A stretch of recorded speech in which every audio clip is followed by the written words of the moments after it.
Vamos a Ya, incorporar ahora yo me quiero ir. No, ¿Sí? venga, si no lo vamos a meter en más sí, estamos problemas. todos con PCR. No lo vamos a Sergio meter en más Jara se va a problemas. integrar con Sergio, nosotros venga al para panel. acá. Sergio, adelante, bienvenido. Sergio, y vamos Igual a tratar- todos mantenemos un poquito de distancia, eso es como la...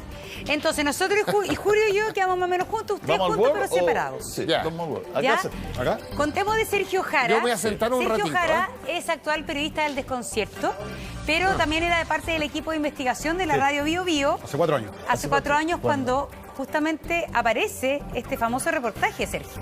¿Cómo estás? Bien, gracias, Sergio.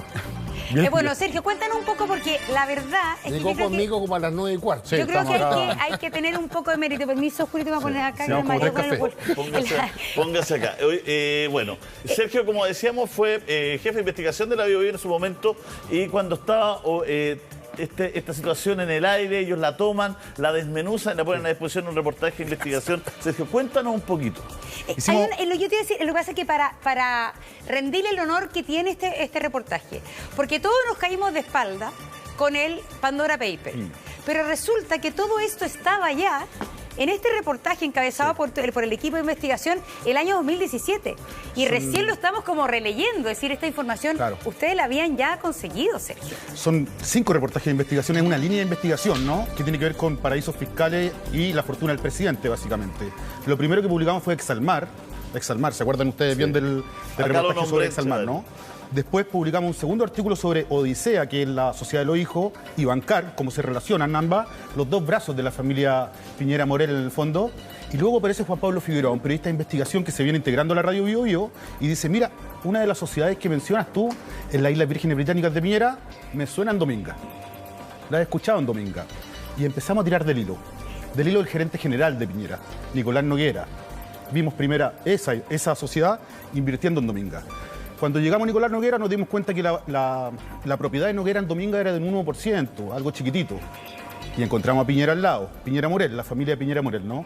Con un 33%. Nos caímos de espalda y dijimos, esto es una bomba. Juan Pablo publica este primer artículo, luego un segundo y luego un tercero. En el tercero, ya 5 artículos de investigación, esto ya era 2017, empezamos en 2016, publicamos que el negocio había sido por 150 millones de dólares, que se habían constituido sociedades en las Islas Vírgenes Británicas y que además existía esta cláusula, ¿no? Esta cláusula polémica que pone en cuestión el conflicto de interés del presidente. Ese artículo pasó sin pena ni gloria, muchachos. Ese es el problema, ¿no? El mundo político, ni tampoco los medios de comunicación, lo tomaron o lo leyeron en profundidad. Ese artículo hablaba sobre los vacíos de la investigación del fiscal Guerra, de lo que había dejado pendiente. Recuerden que esta es una causa que nace con Exalmar y que se cierra rapidito, Es que sin incautar correo del ¿Te presidente. puedo dar un poco de contexto de lo Sin que nada de creo? eso. Por lo Lo que comentamos sé? en la radio, yo creo. Porque hicimos una entrevista larga en la radio, como 2 horas, de Caso Dominga. Sí. Pero hace muchos años atrás. Pero estaba tomada la situación por Exalmar. Yo creo que Exalmar Ese era el gran tema. le robó en ese momento. Exalmar en ese momento le robó el protagonismo a esta investigación. Y todos se fueron a Exalmar. Claro. Y los medios y todo el foco se fue a Exalmar. Y el caso Dominga, que era. De verdad que en ese momento cuando lo hablamos era impresentable. Sí. Por el tema, porque ya se hablaba de la cláusula y toda la cuestión. Pero Exalmar se había comido la agenda. Sí. Entonces, por eso, ahí yo creo que está la explicación mediática. Recuerda que con Exalmar también descubrimos que el presidente tenía una sociedad en las Islas Vírgenes Británicas. Nosotros no sabíamos eso. Y esto yo no lo detecto en Chile, ni tampoco en su declaración de patrimonio de interés o algo como eso. Lo detecto en Perú. Empiezo a hacer una investigación documental de la empresa Exalmar, una pesquera peruana, ustedes saben, en la Superintendencia de Valores de Perú. Sí. Y allá está el documento que dice que la familia Piñera Morel tiene el 10% de Exalmar a través de una sociedad que se llama Bancar International Investment con sede en las Islas Vírgenes Es Británicas. decir, es que esto yo creo que hay que contarlo la pega que hiciste. Porque en medio del diferendo marítimo, Claro. finalmente, Chile-Perú, Claro. donde todas las voces muy patriotas, que defendamos el mar y que no sé qué y no sé cuánto, tú te pones a investigar esta empresa peruana que tenía la concesión en ese pedazo de mar. Es que ¿Y ahí tú tenías la sospecha que había capital chileno? ¿O fue como, no, aparece en Twitter. Esto aparece en Twitter, Las así 7 como que familias. aparece en Exalmar, unas personas tuitean el dato, ¿no? Y yo digo, bueno, hablo con mi jefe en ese momento, Tomás Mochetti, y me dice, investiga, ¿no? Creamos el departamento de investigación para investigar. Yo venía de la tercera, había sido editor en la tercera de Economía. Y antes del Mercurio había hecho una carrera en finanzas. Entonces más o menos manejaba los elementos de financieros, ¿no? Había venido siguiendo a Piñera. Es que el equipo de la Biobío se Era conforma chiquitito. primero con puros periodistas especializados en economía que encabezaba, ¿no es cierto?, nuestro compañero acá. Ahí Sergio. estaba Juan Pablo Figueroa, ahí está Gabriel Álvarez. Claro. Ya, Entonces, entonces- ¿por qué? Porque ¿qué es lo que identifica Mochati en la Biobío? Que los temas que vienen son temas económicos de conflicto de interés. Y que los chiquillos de economía son los que entienden ese mundo. Claro. Pero lo importante de esto es que nosotros no sabíamos que el presidente tenía Eso. su sociedad en las Islas Vírgenes Británicas. En el 97 las paró. Ya yo hablé con Fernando Barros Tocornal, ex abogado de Pinochet, ¿se acuerdan de él? ¿No? Sí, claro. Él fue el que le armó todo el tema societario en las Islas Vírgenes Británicas en el 97, en el 98, y desde ahí el presidente viene, bueno, por una parte, cediéndole la propiedad de su sociedad de su hijo, y por otra parte después engordándoselas con envíos de dinero desde Chile hacia las Islas Vírgenes Británicas. Hace poco en el Desconcierto, yo soy el director de prensa del Desconcierto, publicamos un reportaje sobre eso. Yo accedí a la declaración de impuestos de Bancar, ¿no?, de la empresa del presidente en Chile. Se armó una comisión investigadora por esto, se llama Paraísos Fiscales, fue suspendida cuando cayó la pandemia. ¿Se acuerdan cuando cayó la pandemia en marzo por ahí? Perfecto. Esta comisión en febrero estaba funcionando. Yo fui a declarar el director de impuestos internos, no había ningún medio. Me van a perdonar, pero no había ningún diario, no había muchos políticos. ¿Esto es en marzo del revisando el tema. 2020? Ahora. 2020. ¿En 2021? Sí, claro. 2020, marzo 2020. Claro. Estaban Antes de la investigando, tuvo que ir el director de impuestos internos a dar cuenta de las fiscalizaciones y el cobro de impuestos que le hizo la empresa de Sebastián Piñera al presidente por los envíos de dinero hacia las Islas Vírgenes Británicas a la sociedad de su hijo. No habían pagado impuestos esos envíos. Eran de más de 100 millones de dólares. Esos antecedentes son públicos, están en la Cámara de Diputados de la Comisión Investigadora. El director de impuestos internos lo fue a ratificar a la Comisión Investigadora y habló de que habían otros envíos, ¿no? Esa comisión está suspendida, yo no sé por ¿Y qué. por qué? Y no la han hay una cosa reactivado, muy digamos. interesante, Sergio, porque en algún momento Sebastián Piñera, hay en alguna entrevista al Tiro Julio, él dice, bueno, hay producto de muchos de los dividendos, de cosas que yo mandé esa plata para allá. Por ejemplo, la venta de Lanchile. Claro. ¿Hay alguna declaración de Piñera que dice eso, Sí. Julio? Claro, Sí. claro. No, pero ¿por qué se envía esas platas sin pagar impuestos? Se envían a través de una cuenta corriente mercantil. Es una figura financiera, si ustedes quieren, pero tiene que ver con hacer como préstamos, ¿no? Esos préstamos generan intereses y sobre esos intereses se pagan impuestos. Esos impuestos el presidente no los pagó. De hecho, el estudio de Barros Tocornal fue el que negoció con impuestos internos el pago de estos impuestos una vez que se hace la fiscalización. Y esto ¿Y fue por qué el recién, presidente fue entre no lo- gobiernos, perdón, fue entre gobiernos. ¿Por qué el presidente no los paga? Hay que preguntárselo a él. Pero el presidente tiene una larga historia sobre el tema de impuestos, digamos. Está el tema de las empresas zombies.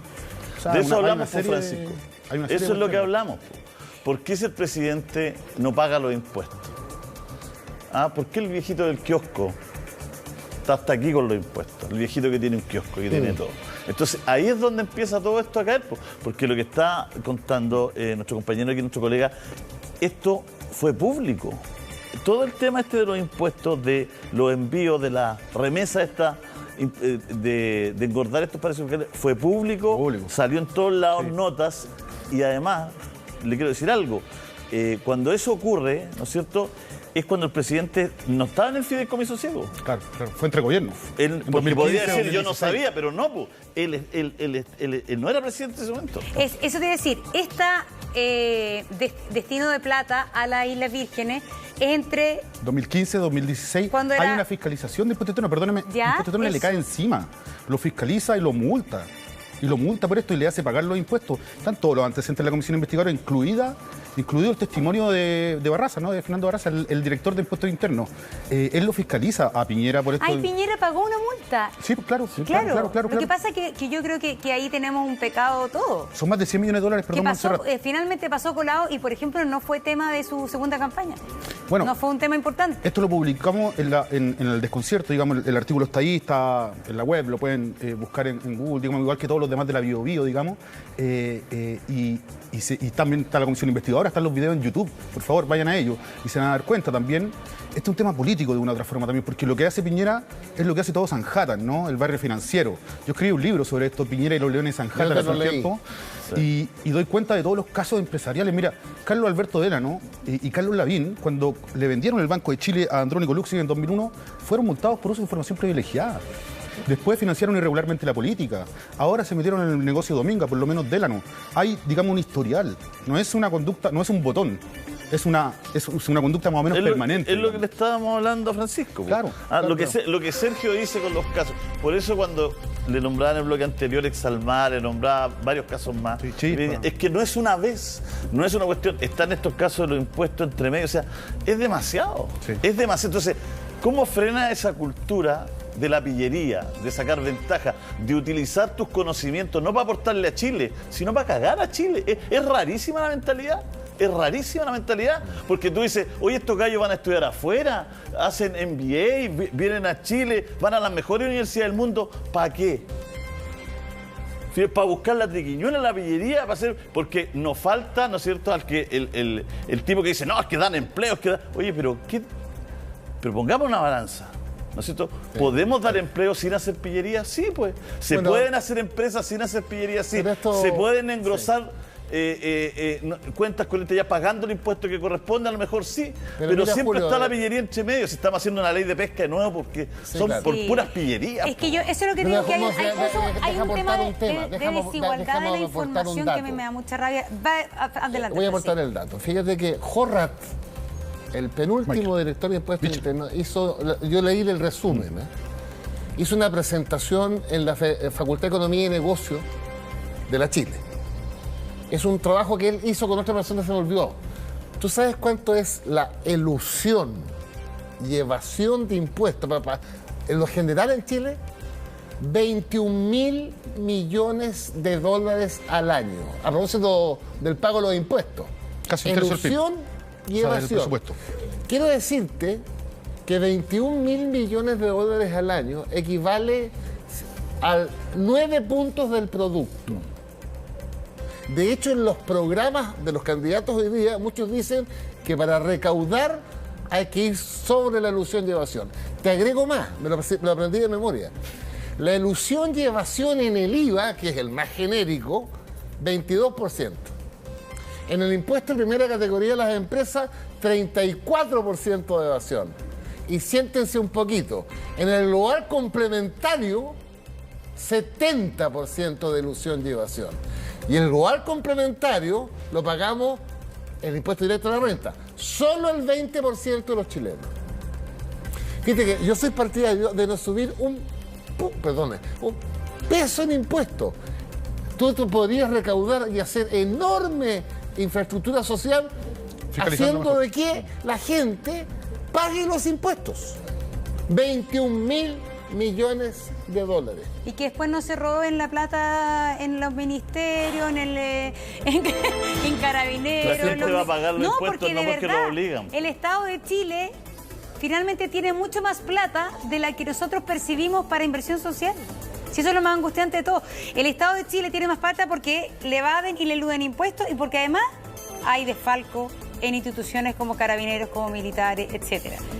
Pero lo que dice Julio yo creo que es una de las cosas que más genera, la verdad, que como desconcierto, desazón, que finalmente es como ellos sacan la ventaja comparativa de lo que saben y de lo que el ciudadano común no sabe. Es que hay estudios de abogados eso es lo que se crean para esto, digamos, ¿no? Finalmente, si bueno, tú lo que quieres, se llama la arquitectura tributaria. Claro, la para rendir sí, claro. tu IVA en un almacén, tú rindes tu IVA, los gastos, y no tienen nadie más.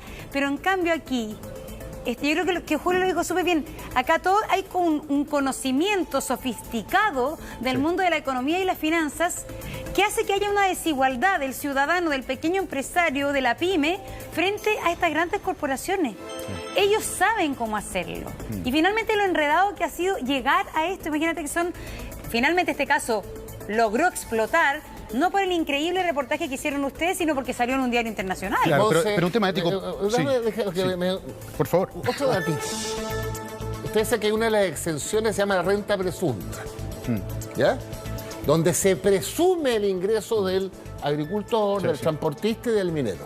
Cáchense, renta presunta, o sea, uno paga sobre lo que se presume que gana y no lo que gana. Claro. O sea, estoy pensando que el compadre no tiene ni un celular, ni un computador, ni un contador. ¿Cuánto le cuesta al fisco esto? 300 millones de dólares al año. Ese es el costo fiscal de esa exención. Hay un trabajo de Agostini y de la economista, pues, amiga mía, la Andrea Repeto, que yo lo vi. el 90% de esa exención se la lleva el 10% de mayores ingresos. Este es un ejemplo. Pero hay que consignar acá, Pancho Vidal, que parte de toda esta cosa de la renta presunta y todo es la pésima reforma tributaria que hicieron en el gobierno de Bachelet. No, recaudamos 1,5. Sí, pero está muy mal hecha y ha permitido justamente... La norma antielusión que permitía quedó... Bueno, la cocina, hablemos claramente, la pero cocina. si al final la supuesta reforma tributaria ha dado para nuevas triquiñuelas también. No, pero pensábamos recaudar 3 puntos y recaudamos 1,5. Mira, es que siempre va a haber pillería. Pancho, siempre va a haber pillería. Y siempre va a haber gente que va a inventar alguna cosa. Por eso yo creo que lo que quiere apuntar Sergio es tan importante. Hay una moral de sacar ventaja y de hacer pillería. Hay una forma de relacionarnos que tenemos y que lo peor de todo que ha ido chorreando con el cómo vamos a ir del trabajo, la municipalidad, de todas las cuestiones. Porque ¿tú sabes una frase de lo que estáis diciendo? Echa la ley y echa la trampa. Por eso le digo que es muy necesario también, es importantísimo, buenas leyes, buena fiscalización, pero también personas que sean capaces... Sí. Hay un tema con los últimos 30, 40 años, ¿no?, del país que hemos construido entre todos, digamos, y específicamente la gente que ha gobernado el país, ¿no? Desde el ámbito económico, Sanhattan, ¿no?, este barrio financiero que nosotros le llamamos, para ellos esto es moralmente correcto, digamos, porque ellos también lo practican y lo hacen, digamos. Y si la ley se los permite, lo van a hacer, ¿no? Piñera no es el único que, digamos, Kast también tenía sociedad en Panamá, digamos, la familia Osandón, primos del senador, digamos, $1.200 millones en Panamá en una fundación educativa. Una fundación educativa no es para generar colegios, universidades. Yo esto lo he hablado con ellos y por eso lo puedo decir, ¿no? Tiene que ver con cómo ellos mismos se reparten la plata que sus papás sacaron en algún momento y la dejaron en una fundación educativa en Panamá, digamos. Cuando yo fui al Congreso a dar cuenta del reportaje que escribí, a hacerme cargo, ¿no?, de la fiscalización a empresas bancarias que publiqué, el diputado Chalper, el diputado Molero, el diputado Alessandri, en general las personas de Chile Vamos, digamos, no tienen una condena hacia lo que son los paraísos fiscales. De hecho, plantean que no existen los paraísos fiscales. Y están las grabaciones de esa comisión investigadora en YouTube y ustedes los pueden revisar. Ellos defienden de tal forma al exdirector de Impuestos Internos que dice que los paraísos fiscales no necesariamente son perversos. Claro.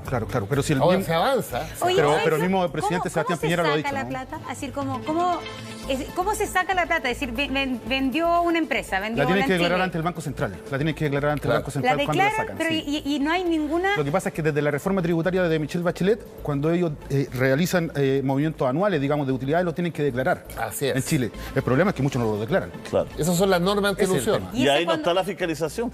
Ahí llega la prensa fiscalizada. Bueno, a Piñera le cayeron. Yo creo que lo que Sergio pone en el tapete también es una cosa bien importante. Cómo estas cosas se conocen, se investigan, son también, he citado él a la comisión investigadora y no pasa nada. Sí, no pasa nada, claro. Eso yo creo que produce mucha impotencia. Pero eso genera desconfianza, lo que claro, pero también, ¿y sabes lo que genera mucha desconfianza? Que uno diría, claro, acá hay un tema de confianza, de buena intención, etcétera. Eso para mí es subjetivo. Lo que es objetivo es que lo que ha pasado con la justicia en Chile es que muchos de estos casos terminan en la justicia, pero terminan en condenas irrisorias. ¿Por qué Carlos Delano es presidente de la Fundación Teletón habiendo sido multado por información privilegiada? ¿No? ¿Por qué Sebastián Piñera llega a ser presidente de Chile teniendo el prontuario en términos financieros que tiene? Digamos, son preguntas que tenemos que hacernos, sacar lecciones, porque ni la acusación constitucional, es lo que hablamos, ni el tema penal, yo creo que va a... Sergio, Julio, una cosita chiquitita. Es que para aportarle a nuestros televidentes. La reforma de mi presidenta Bachelet tributaria contempló el retorno de plata del extranjero. Que le dicen blanqueamiento. El blanqueamiento, ¿no es cierto? Sí, le dicen blanqueamiento. Con un incentivo. Tú la plata que traías pagaba un 8% y no el 35% de la época. ¿Ok? Sí. Pues tremendo incentivo. Quiero darles un dato. Cuando se calculó la plata que iba a entrar en el informe financiero, se estipuló por la autoridad del momento en 150 millones Mucho más.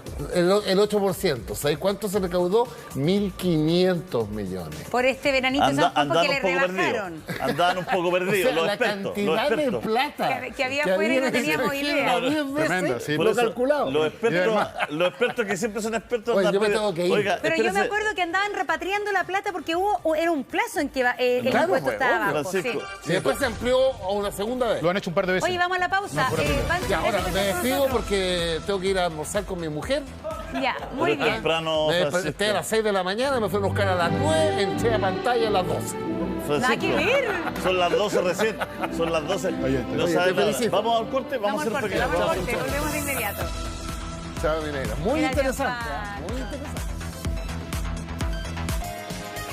Bueno, seguimos conversando entonces con Sergio Jara, periodista de investigación del medio El Desconcierto. También fue parte del equipo inicial de investigación de Radio Bio Bio, trayectoria en el Mercurio en la Tercera. Y seguimos entonces conversando, Sergio, acerca de Pandora Papers. Pandora Papers, en ese sentido, tú decías que de alguna manera el corderito se empezó a tirar a propósito de Exalmar. Claro. ¿Qué se puede decir respecto a Barrancones? Porque a propósito de que estábamos hablando de la crisis de confianza, más allá de que se saltó la institucionalidad ambiental de ese momento, fue muy bien recibido por todo el mundo, también medioambientalista, Sí. la suspensión de Barrancones con un llamado telefónico. Hoy día, el tema Barrancones, la suspensión de la construcción de esa termoeléctrica, ¿cómo lo ves tú a la luz de los hechos nuevos? Bueno, si la termoeléctrica se hubiese construido, probablemente Dominga ya de hace rato estaría desechada. Desechada. Porque dos proyectos de ese impacto ambiental en la zona hubiesen sido irresistibles, Monse. Si Barrancones tenía problemas, ¿no? De hecho, se cayó Barrancones, lo más probable es que si se hubiese hecho Barrancones, que era una termoeléctrica, una minera al lado que también lleva puerto y una serie de otras cuestiones que impactan el medio ambiente, no hubiese resistido análisis y no se hubiese podido construir. En una zona de sacrificio, Claro, inmediatamente. una zona de sacrificio más o menos importante. Por lo tanto, que se haya corrido Barrancones le da larga vida a Dominga. De hecho, todavía está en tramitación. Mira, Juan Pablo Figueroa, en un segundo artículo que se publicó sobre Dominga en la Radio Bio Bio, estableció que la Calch, que es la comunidad agrícola de Los Choros, está constituida por una serie de empresarios del sector financiero de Santiago. Entre ellos Juan Claro. Juan Claro, expresidente de la SOFOFA, fue quien llamó a Barrancones para bajar la empresa. Cuando Piñera dice a través de una persona cercana llamamos, se refiere a Juan Claro. No lo dice con el nombre, porque evidentemente Juan Claro es una persona importante, expresidente de la SOFOFA al 2004. Fue quien negoció con el gobierno de Lagos la agenda pro crecimiento. Esa influencia tiene Juan Claro. Él es el principal comunero de la Calch. La Calch tiene contratos firmados con Dominga por derechos de agua, tierra. Ahí también está Jorge Rasuri. ¿Conocen a Jorge Rasuri, Sí, no? claro. Es el Fin Capital, Sí. que hoy día se llama BTG, está detrás de la campaña de Sebastián Pero lo Sichel, digamos. vendió, Sergio. Selfin, claro, Sí, vendió claro. Selfin, se transformó en... Ahí se forró, digamos, ¿no? Claro. Ahí hizo un gran negocio. Él es parte de Ciudadanos, quiso ser senador hace poco, Jorge Rasuri, ¿no? Claro, pues. Varias veces trató de ser presidente de la Bolsa. No pudo él, está su amigo y ex socio Juan Andrés Camus, digamos. Bueno, personas como esas son las que están en la Calch. Digamos, Sanhattan está en la Calch, ¿no? La Calch tiene negocios con Dominga, son ellos los que llaman y bajan Barrancones, se oponen a Barrancones. Estos intereses no se conocen. Y los menciono porque también se habló de que la hija de la expresidenta Bachelet tenía un terreno por ahí cerca. Y se armó todo un conflicto nuevamente. Se lo había vendido Natalia Compañón. ¿Se acuerdan de Natalia Compañón Sí. del caso Cabal? Toda esa gente está involucrada en el entorno de la higuera, digamos, en torno a Dominga, en torno a Barrancones. Hay mucho poder ahí, hay conflicto, por lo tanto son historias que los medios debiesen recoger. Y como vemos, la recogimos nosotros en 2017 en la Bio Bio. Ahora Zipper y la BOT, Francisca Skoknik y Alberto Arellano hacen un gran trabajo al traer este contrato desde las Islas Vírgenes Británicas, que era lo que faltaba en el fondo, ¿no? Es como la continuación de la investigación que nosotros hicimos con este gran contrato de las Islas Vírgenes. Pero- Gran trabajo los colegas y yo creo. Claro, fíjate, Sergio, que llama mucho la atención porque, como tú dices, estas son historias y varias historias, y la verdad que redes de contacto muy conocidas por los periodistas que trabajan y todo. ¿Por qué crees tú que se opera con tanta impunidad? Porque al final aquí lo que hay atrás es impunidad.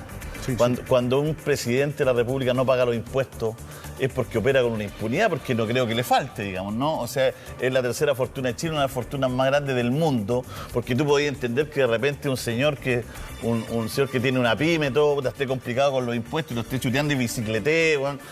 Puta, de repente se avía porque dice, oye, no puedo, no me da. Pero gente que con las fortunas que tienen, digamos, es inexplicable, una cuestión de cabeza. Con las fortunas que tienen, ¿por qué lo hacen? ¿Por qué evaden? Bueno, le enseña una práctica conocida, es más vivo esto, se ve bien allá, le pegan en la espalda a uno, oye, estuviste bien, te evadiste los impuestos. ¿Cuál es la finalidad? No, es que para ellos esto no es un delito, ¿ah? O tampoco hay un conflicto ético ni moral, digamos. Tiene que ver con eso, ¿no? Eso es lo primero. Por eso se forman estudios de abogados. Está lleno de seminarios en Sanhattan, en el Hotel W, en distintos lados que organizan Moneda Asset Management, consorcios, empresas financieras de alto calibre, que además tienen mucho dinero, auspician medios de comunicación, qué sé yo, ¿no? Estoy hablando de los medios que ponen la pauta. Los medios que ponen la pauta son los diarios, ¿no? Por eso están los diarios acá encima, porque los matinales lo leen, las radios lo leen, los canales de televisión se alimentan de los diarios. Y cuando los diarios, digamos, no se meten en estos temas, el tema no existe en el país, no se discute en el país, pasa colado, ¿no? Entonces tenemos dos problemas. Primero es que la élite que nos gobierna, digamos, desde lo financiero y lo político, no entiende que esto sea un problema, no entiende que hay un problema ético. Y lo segundo es que los medios de comunicación que ponen la pauta, los históricos, no se han metido en esto.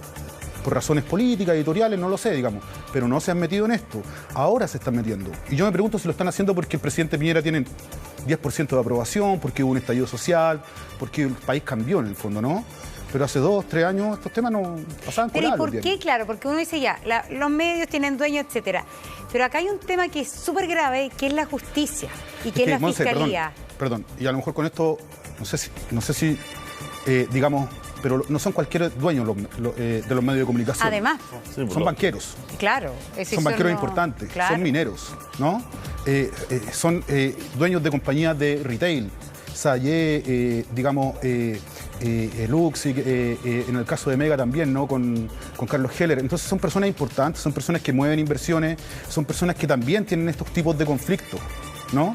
Entonces ese es un problema. Porque además está el tema de los auspiciadores y siempre nosotros estamos aquí, todos los medios de comunicación, todos los temas de los medios de comunicación finalmente estamos en esa situación súper compleja muchas veces entre que tenemos que ser auspiciados y que tenemos que también tener libertad de contenido y estamos ahí uno siempre en esa lucha, déjame ¿no? agregar algo que yo creo que es lo peor, que es que tienen no solo un medio, sino que tienen un consorcio, un conglomerado. O sea, no es solo que tengan un canal, sino que tienen radio, sino que ahora tienen medios digitales. Sí. Antes, ¿no es cierto? Tenían... Influye mucho. Y mira, o sea, no es que en otros países está prohibidísimo que el dueño de un canal tenga radio. O que si tienes radio no puedes tener diario. Aquí financian también, ponen panos blancos en diario electrónico, etcétera. O sea... Mira, Julio, CIPER y la BOT viven de lo que la gente les done. Por eso es tan importante que están viendo en la casa, digamos, se metan a CIPER y la BOT y vean que no hay auspicio, no hay interés ahí. Y son muy pocos los periodistas contados con los dedos de la mano los que trabajan en CIPER y la BOT. El desconcierto no recibe un peso del gobierno. No hay un peso del gobierno del Estado, digamos, y así otros medios digitales, ¿no? Entonces, tiene que ver también esto con cómo los medios se rearman de cara al nuevo Chile que se está construyendo también, ¿no? Financiamiento plural para todos, para que... Yo no digo que dejen de existir, todo lo contrario, que haya más medios, pero que se asegure la existencia de los medios, es que para que investigaciones como estas se puedan trabajar. También los ejecutivos de las nuevas empresas, sorry que me metan esto, pero creo que es un tema relevante, también tienen que tener otro estándar ético. Porque cuando los ejecutivos de las nuevas empresas son capaces de avisar en un medio, que es independiente todo, también respaldan, porque ¿por qué una empresa que funciona bien, que hace las cosas bien, que tiene responsabilidad social, que se gana sus lucas bien, tiene que estar vetando, censurando medios que son independientes y medios que dicen la verdad? Porque esta es una pega que tienen que hacer todos. O sea, yo creo en un país con buenos supermercados, con buena multitienda, con buena dealer de autos. O sea, tiene que haber. Si no tiene por qué un país no existir nada, pero tienen que hacerlo bien. No hay que coludirse. La gente no quiere que le regalen el pollo. Sí, esa aventura, ese imaginario que hay de repente de que en Chile puede llegar la central única del pollo y todos los chilenos haciendo cola para el pollo. El chileno es una caricatura de Chile. La gente quiere comprar su pollo, pero quiere que le vendan al precio justo. Nada más, po. Nada más. Que no quiere pagar de más porque se colude o el súper o se colude el pollo. Quiere pagar su pollito bien pagado nomás, po. No quiere que se lo regale nadie. Pero que no le hagan partido. Lo mismo que pasa con el gas, que es impresentable. O sea, la gente quiere pagar su cosa porque trabaja, se saca la cresta por lo que sea, pagarla bien. No quiere que se la regalen ni que lleguen. No. Pero no quiere que le hagan pillería. Y ahí también un nuevo estándar de los jóvenes que dirigen, que cada día son más ejecutivos, que son gerentes, que toman decisiones, que tienen que ser distintos. Un cambio cultural igual, yo creo que estamos viviendo eso. Pero yo te planteaba porque frente hay empresarios inescrupulosos, por ejemplo. En todos lados igual. ¿Quién puede defendernos? Uno ingenuamente dice, para eso está la justicia. ¿Cachai? Y ahora, ¿quién nos puede defender? Y en el caso del caso de los Pandora Papers, parece ser que aquí la justicia, y yo creo que de verdad uno empieza a constatar que la justicia funciona con criterios distintos cuando se trata de grandes fortunas, personas, es decir, de alguna manera en sus sentencias contempla quién es la persona y de dónde viene y la influencia que puede tener. Claro. ¿Por qué el fiscal Guerra? A ver, y eso para no... Ese es un tema difícil, sí, lo del fiscal, pero ¿por qué el fiscal? fiscal? Es el tema central. El fiscal Guerra no... Él concedamos que él tenía que investigar otro caso, que se llama Exalmar, y que de pronto aparece Barrancones y le anexan el caso Barrancones. Se amplía la querella. Se amplía la querella. Entonces dice, esto empieza acá, le ponen Barrancones. Y efectivamente él no ve Dominga. En tu opinión, ¿no ve Dominga porque la causa... No, perdón. Mira, te lo explico. Mejor, a la vuelta de la dama. Vamos. Claro, está muy buena. El fiscal Guerra no fue a la guerra. El fiscal Guerra no. ¿Por qué el fiscal Guerra no fue a la guerra? Se lo explicamos después. Estamos de vuelta aquí junto a Sergio Jara, periodista de investigación. El desconcierto es su medio en el cual trabaja en el día de hoy. La gente pregunta si no está Vidal, que no lo hemos dejado hablar. Vidal se fue, ¿ah? Sí, Vidal se fue. Pancho Vidal en el bloque. Qué bueno que se fue para que podamos conversar en serio. Porque, tenía que almorzar con la manija. No, qué bueno que se fue Vidal, porque bueno, para meter el dato, para no ir al problema de fondo, mete el dato Vidal, ¿ah? Pues se le olvida que Soquimich financió el PPD, pero bueno. Se la sacó. Hoy que es maletero, lo estáis pelando en pero su si espalda. no me dejaba decirlo ahí, no me dejaba. Cada vez que iba a hablar, hoy día en la noche se lo digo en el late, se lo quiero decir, me dice, déjame. Mira, hay un dato, el 2008, y siempre si el tema de fondo es otro aquí. No es el tema de que si son 28.000, 27.000, el tema de fondo es una forma de actuar que se enquistó en nuestro país y que hoy día está haciendo agua por todos lados. Está haciendo crisis porque la justicia, decía la Monse en el bloque anterior, no ha estado a la altura y queremos explicarnos por qué Guerra no fue a la guerra. ¿Qué pasó con este caso que no lo investigó hasta el final? Bueno, hay un contexto, yo creo, importante, y que es que este caso aparece en 2016, fines del 2016, y estamos en plena crisis del financiamiento irregular de la política. Está el caso Penta, está el caso Soquimich, está el caso Cascada por abajo también, ¿no? Que tiene que ver con otros problemas, pero que de nuevo es Elite, de nuevo es Piñera. Piñera está en el centro del caso Cascada, ¿no? Con Julio Ponce Lerú. Sí, claro. Además está el caso Soquimich, que es el financiamiento irregular de la política, el caso Penta, el caso Corpesca y otros más. En ese contexto aparece Exalmar y unos meses después aparece Dominga.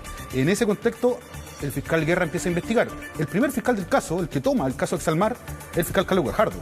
Claro. Carlos Gajardo, el que lleva el financiamiento irregular de la política, temido por muchos políticos, digamos, ¿no? No es cualquier fiscal.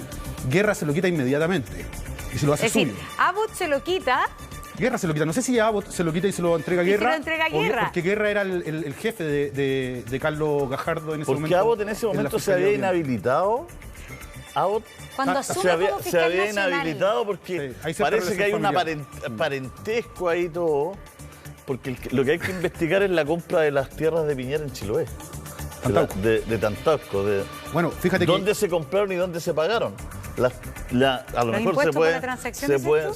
Se puede. Pandora Paper ya publicó algo de eso. Eso les quería comentar hace un rato, digamos, porque hay un segundo artículo después del de Dominga que publica Skoknik con Arellano en CIPER y en La Voz, que habla sobre Tantauco y que también se trasladó hacia paraísos fiscales. En paraísos fiscales, y esto hay que entenderlo bien, estaba el centro de operaciones del presidente. Desde ahí él hacía inversiones al resto del mundo. Por eso cuando dice, en su primer gobierno, hice un fideicomiso para Chile, era chiquitito el fideicomiso. Y como no había ley, tampoco uno estaba seguro si es... De hecho, el primer fideicomiso se lo rechazan. Tiene que hacer un segundo fideicomiso él, ¿no?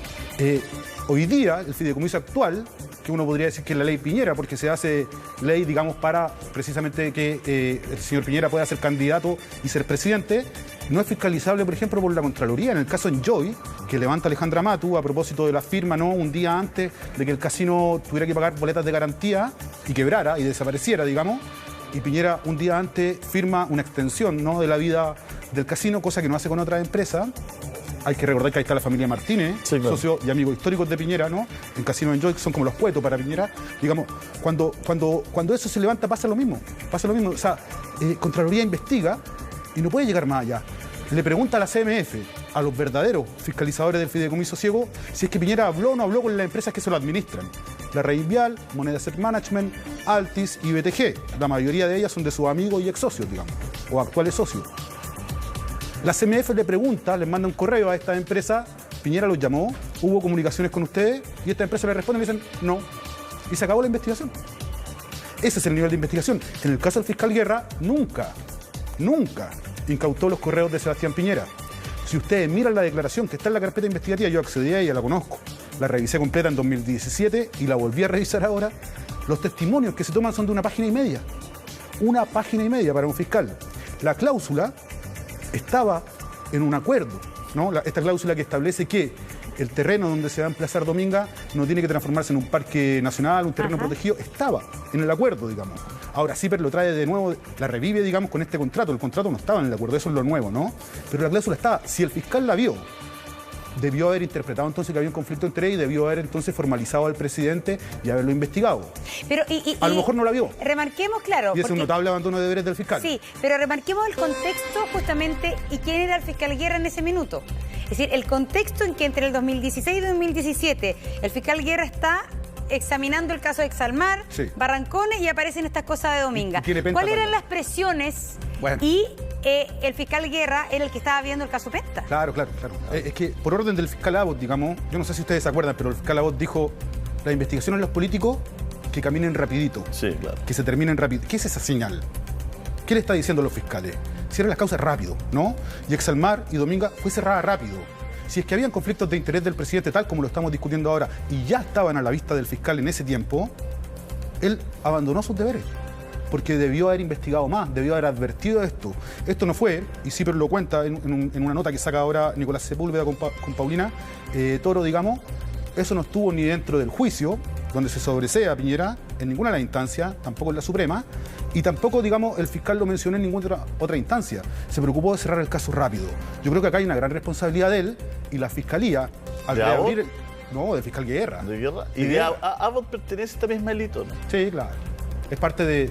¿Por qué cuando en un primer momento se inhabilita, ¿no es cierto? Él se inhabilita de temas Penta, ¿no es cierto? Sí. Y reparte las causas. Precisamente porque se siente, ¿no es cierto? Siente el deber de inhabilitarse porque tendrá algún vínculo, digamos, ¿no? Yo no he investigado eso, pero me imagino que por eso lo hace. No creo porque haya tenido una cuenta en un banco, digamos, una cuenta corriente. Digamos. No, entonces, él es primo de Alfredo Moreno Charme, del que es actual... él era presidente de Empresas Penta en ese tiempo. Él es primo hermano de Alfredo Moreno. Alfredo Moreno, recuerda que viene de la CPC, sí, claro, del Grupo Falabella, del Río, CPC, Empresas Penta, en pleno escándalo, ¿no?, de las platas irregulares. Pero todo tiene... Luego ministro. Está todo entrelazado, todo tiene... Es bien interesante lo que está pasando ahí también en esa época, porque está el contexto de las platas políticas. Sí. Esa es la alfombra de todo, ¿no? Abbott llega en esa circunstancia y Abbott da garantía, finalmente. No sé qué es lo que pasó después.